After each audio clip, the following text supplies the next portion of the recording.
Bonjour à toutes et à tous et bienvenue dans le tour des news de Krypton.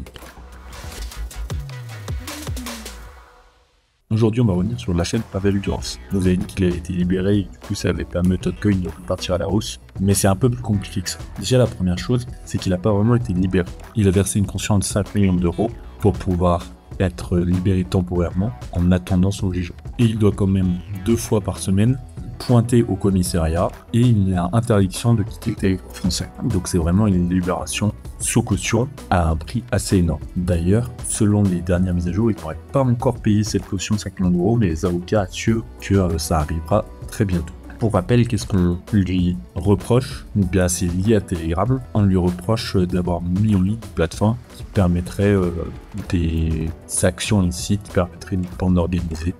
C'est aussi lié avec la crypto parce qu'on lui reproche d'avoir fourni des prestations crypto qui permettent des échanges anonymisés mais sans déclaration conforme préalable au niveau des autorités administratives. Ce qui est assez nouveau, c'est qu'on se rend compte qu'on lui reproche aussi une violence sur un de ses enfants. Donc il n'est plus du tout en relation avec Telegram. Ce sera peut-être donc 2 affaires distinctes. Comme on vous l'avait dit dans l'ancienne vidéo, il y a eu un vrai soutien international et une indignation autour de son arrestation. L'information de sa libération avait permis au Toadcoin de repartir à la hausse, mais malheureusement, le fait que ce soit pas aussi simple que ça, comme on vient de le dire, et que ce soit pas du tout fini au final, et malgré le fait que Telegram et le Toadcoin ne sont plus liés, eh bien le Toadcoin est dans une période assez floue. Si on regarde sur les dernières 24 heures, on est à moins 2%. Si on regarde sur une semaine, on a bien la remontée, le retour dans le vert au moment de sa libération, puis des hauts et des bas qui indiquent quand même une tendance à la baisse, même si le palier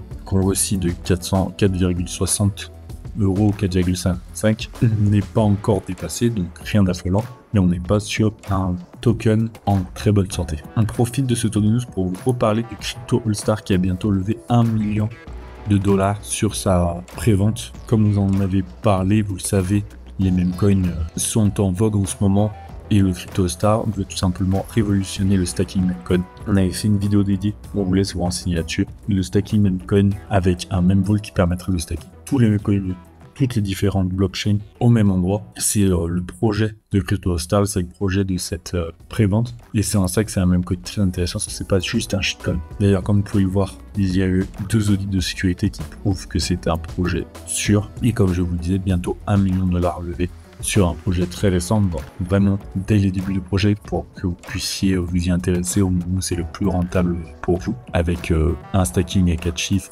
et un prix d'achat très intéressant. C'est assez prometteur. N'hésitez pas à vous intéresser à ce projet, vous avez le lien en commentaire. Merci à toutes et à tous d'avoir suivi ce tour de news. Abonnez-vous pour ne manquer aucune vidéo et à très vite.